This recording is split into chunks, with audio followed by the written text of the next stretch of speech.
El Anticristo, por Friedrich Nietzsche, 28-26. El concepto de Dios falsificado. El concepto de moral falsificado. A este punto no se ciñó el sacerdote judaico. No podemos utilizar toda la historia de Israel. Echémosla lejos. Así dijeron los sacerdotes.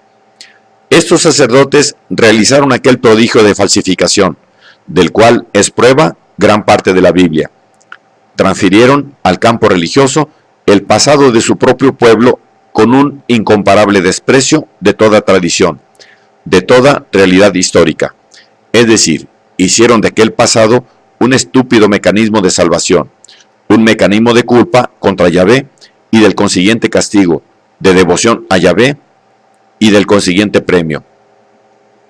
Experimentaríamos una impresión mucho más dolorosa de este vergonzoso acto de falsificación de la historia si la interpretación eclesiástica de la historia, desde hace milenios acá, no nos hubiese hecho obtusos para las exigencias de la probidad in historicis. Y los filósofos secundaron a la Iglesia. La mentira del orden moral del mundo invadió todo el campo de la filosofía moderna. ¿Qué significa orden moral del mundo? Que hay, de una vez para siempre, una voluntad de Dios respecto de lo que el hombre debe hacer o dejar de hacer. Que el valor de un pueblo, de un individuo, se mide por el grado de obediencia prestada a la voluntad divina. Que en los destinos de un pueblo, de un individuo, se muestra como dominante la voluntad de Dios, o sea, como punitiva y remunerativa, según el grado de obediencia.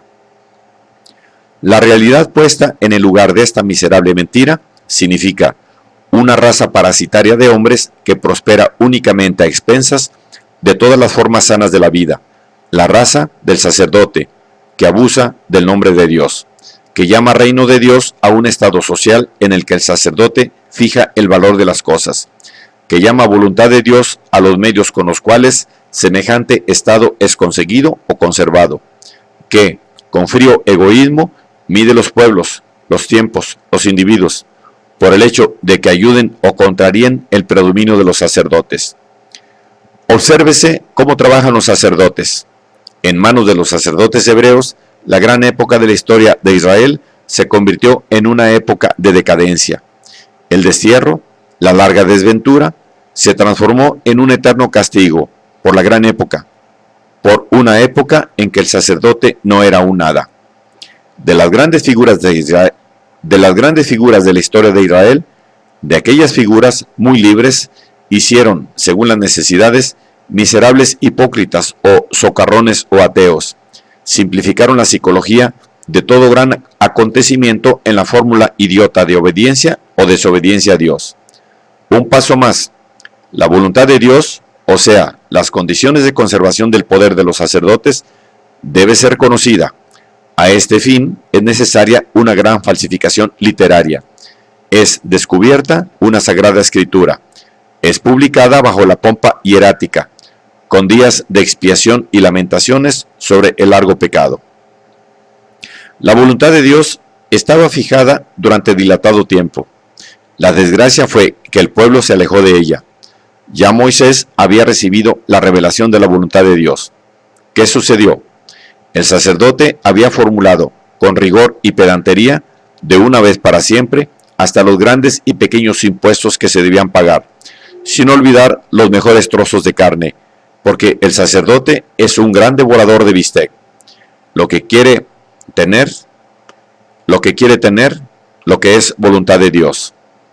Desde entonces, todas las cosas de la vida quedaban reglamentadas de modo que el sacerdote era en todas partes indispensable.